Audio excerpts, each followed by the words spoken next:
Considéré comme le plus grand fleuve de l'Antiquité, l'Euphrate cache des événements historiques et des secrets qui dépassent la compréhension humaine. Mais quelque chose de terrible est en train d'arriver à ce fleuve. Chaque année, il devient de plus en plus sec et de nombreuses personnes en Asie occidentale souffrent déjà du manque d'eau dans ce fleuve qui a toujours été si grand et si imposant.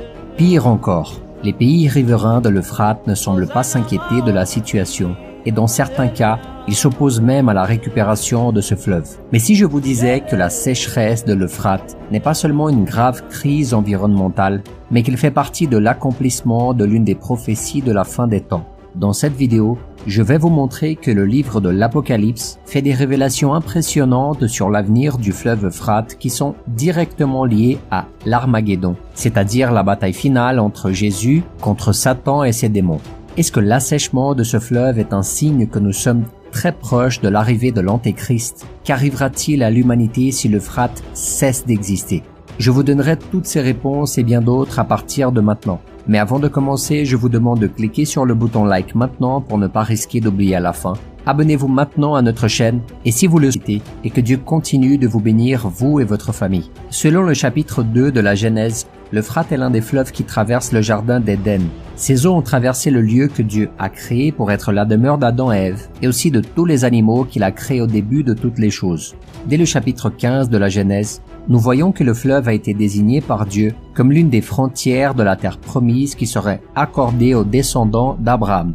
Ce jour-là, l'Éternel fit alliance avec Abraham en disant « C'est à ta descendance que je donne ce pays, celui qui va du fleuve d'Égypte jusqu'au grand fleuve, jusqu'à l'Euphrate. » Actuellement, ce fleuve prend sa source là où se trouve la Turquie, il traverse la Syrie et l'Irak et se termine dans le golfe Persique. L'Euphrate est long de 2700 km et constitue la principale source d'eau potable pour des millions de personnes dans ces trois pays. En plus de ça, ces eaux sont utilisées pour alimenter des centrales électriques qui fournissent du courant pour plus d'1 million de familles. Mais ce qui a toujours été une région pleine de croissance et très fertile devient récemment un lieu de peur et d'incertitude, car sa principale source d'eau est tout simplement en train de disparaître. Selon les autorités iraniennes qui surveillent la situation de l'Euphrate, au cours des 3 dernières années, la saison des pluies de la région a commencé plus tard et s'est terminée plus tôt, ce qui a entraîné une diminution considérable du volume d'eau dans le fleuve. Et à certains endroits,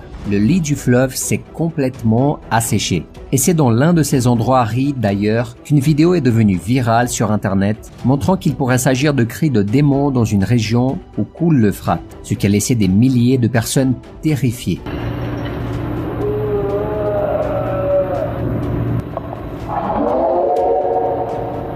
En effet, selon certains rapports, les bruits proviendraient des 4 anges déchus qui ont été emprisonnés par Dieu et qui ne le seront que lorsque la prophétie du chapitre 9 de l'Apocalypse sera accomplie.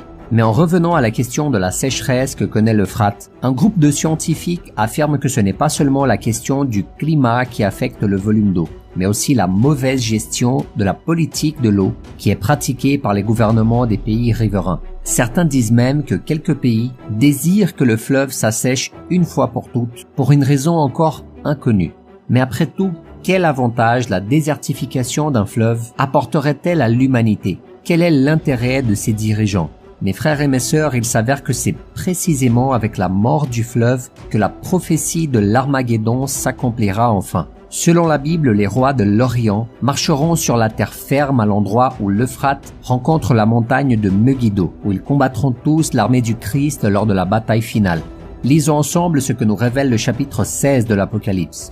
Le 6e ange versa sa coupe sur le grand fleuve, l'Euphrate, et le fleuve s'assécha pour préparer la voie aux rois qui viennent de l'Orient. Je vis sortir de la gueule du dragon, de la gueule de la bête et de la bouche du prétendu prophète 3 esprits impurs semblables à des grenouilles. Ce sont des esprits de démons qui accomplissent des signes miraculeux et qui vont vers les rois de toute la terre afin de les rassembler pour la bataille de ce grand jour du Dieu Tout-Puissant. En d'autres termes, dès que l'Euphrate sera complètement asséché, la trompette sonnera et les démons prisonnés par Dieu se déchaîneront pour détruire un tiers de l'humanité avec leurs 200 millions de soldats. Lisez avec moi ce qu'a dit l'apôtre Jean à ce sujet. Le 6e ange sonna de la trompette, et j'entendis une voix venant des 4 cornes de l'autel d'or qui est devant Dieu. Elle disait au 6e ange qui tenait la trompette, « Relâche les 4 anges qui sont enchaînés près du grand fleuve, l'Euphrate. Ainsi, les 4 anges qui étaient prêts pour l'heure, le jour, le mois et l'année, furent relâchés afin de faire mourir le tiers des hommes. Et cela ne s'arrêtera pas là, mes frères et mes sœurs. Ces 4 esprits maléfiques mobiliseront les dirigeants de l'Occident pour qu'ils traversent l'Euphrate et combattent l'armée de Jésus. Et cela signifie que nous nous rapprochons de plus en plus de la fin des temps. Et rappelez-vous que le processus de désertification de l'Euphrate a commencé il y a 35 ans et il s'accélère de plus en plus. Il semble que l'esprit de l'Antéchrist soit déjà à l'œuvre dans la vie de ses dirigeants, les poussant à accélérer l'assèchement de ce fleuve. Je sais que l'Antéchrist n'a pas encore été annoncé, mais son esprit est déjà installé dans le cœur des êtres humains, les poussant à faire le mal et préparant tout le chemin pour son arrivée. Et ce n'est pas moi qui le dis, mais la Bible elle-même. Regardez ce qu'a écrit l'apôtre Jean. Voici comment identifier l'Esprit de Dieu. Tout esprit qui reconnaît que Jésus est le Messie venu en homme est de Dieu. Et si un esprit ne reconnaît pas que Jésus est le Messie venu en homme, il n'est pas de Dieu. C'est l'esprit de l'Antéchrist. Vous avez appris sa venue et maintenant déjà il est dans le monde. Alors mes frères et mes sœurs, c'est pourquoi je souhaite vous donner quelques conseils. Nous ne devons pas nous concentrer uniquement sur les rumeurs concernant la construction du 3e temple à Jérusalem. Nous n'avons pas non plus besoin d'attendre l'annonce du grand accord de paix entre les principales nations et religions qui précédera l'enlèvement de l'Église du Christ. Tout cela ne fera que clore ce qui se passe déjà aujourd'hui sous nos yeux, notamment la sécheresse de l'Euphrate. Vous n'avez pas à avoir peur de l'Antéchrist, encore moins de la bataille d'Armageddon, car la parole de Dieu nous assure que Jésus gagnera la guerre contre l'ennemi et le jettera dans les temps de feu brûlant et de soufre, où il sera tourmenté pour toute l'éternité. Je sais que tout cela est très effrayant, mais si tu donnes ta vie à Jésus-Christ maintenant et que tu vis selon sa parole, le Seigneur te gardera du jour du jugement et t'emmènera vivre l'éternité à ses côtés dans la nouvelle Jérusalem, un royaume où il n'y aura pas de peur, pas de douleur, pas de mort et pas de larmes. Vous ne devez pas non plus vous inquiéter de savoir quand cela se produira,